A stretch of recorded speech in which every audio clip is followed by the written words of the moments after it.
नमस्कार साथियों, स्वागत करता हूं आप सभी का एक बार फिर से नए वीडियो में। साथियों, होली का त्यौहार हाल ही में बीता है और होली का जो त्यौहार है रंगों का त्यौहार है और पूरे भारतवर्ष में खेला जाता है। भारत के लगभग सभी हिस्सों में होली का त्यौहार खेला जाता है, होली का त्यौहार मनाया जाता है। साथियों, ये प्रेम का त्यौहार है, प्रेम और भाईचारे का त्यौहार होता है।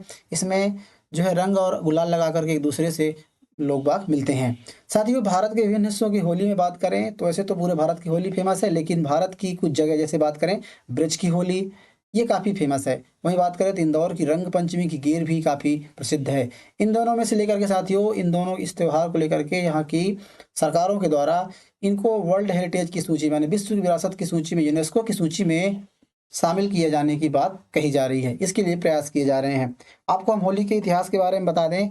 होली का जो इतिहास है साथियों, वो काफ़ी प्राचीन रहा है। बात करें कि ब्रज की होली की, तो ब्रज की जो होली है वो अपने पौराणिक कथाओं के कारण प्रसिद्ध है। कई प्रकार के यहाँ पर आयोजन किए जाते हैं, जैसे लट्ठमार होली, फूलों की होली और रंग अबीर की होली यहाँ पर खेली जाती है। ये होली का जो जश्न है साथियों, वो लगभग 40 से 50 दिनों तक चलता है। पूरे मार्च के महीने या होली के पूरे तौर पर यहाँ पर मनाया जाता है। इसमें बात करें तो जो होली की जो प्रथा है उसके पीछे कई पौराणिक कथाएं हैं। ऐसा माना जाता है कि भगवान कृष्ण ने पूतना नामक राक्षस का वध कर दिया था बचपन में ही। इसके उपलक्ष्य में होली खेली जाती है। उसके पीछे एक पौराणिक कथा ये भी जुड़ी हुई है कि जो भगवान विष्णु के भक्त थे प्रहलाद, हिरण्यकश्यप नाम का एक राजा हुआ करता था, उसके पुत्र का नाम था प्रहलाद। प्रहलाद भगवान विष्णु का एक बहुत बड़ा भक्त था साथियों। और जो हिरण्यकश्यप था वो राक्षस प्रवृत्ति का था और उसी भक्ति, भगवान की भक्ति उसे पसंद नहीं थी। इसलिए अपने लड़के को वो काफ़ी कई बार प्रताड़ना यातनाएं देता था, प्रताड़ित करता था।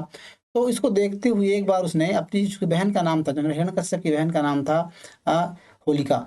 होलिका को ये वरदान प्राप्त था भगवान शिव से कि वो अग्नि में नहीं जलेगी।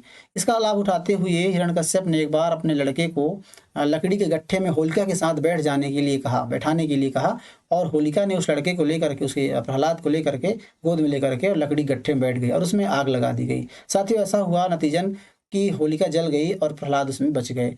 उसके बाद से होलिका दहन की शुरुआत होती है, ऐसा कहा जाता है। और उसके बाद जो है बुराई पर अच्छाई की जीत के रूप में होलिका दहन किया जाता है और उसके बाद से होली का त्यौहार शुरू हो जाता है। इस प्रकार से कई कहानियाँ जुड़ी हुई हैं। अब हम बात करते हैं कि इंदौर की होली के बारे में और ब्रज की होली के बारे में। साथियों, इंदौर की जो ऐतिहासिक रंग पंचमी है, होली के दिन नहीं बल्कि उसके रंग पंचमी पंचमी के दिन इंदौर में, इंदौर के राजवाड़े स्थित एरिया में काफ़ी जन सैलाब निकलता है और वहाँ पे गेर निकाली जाती है।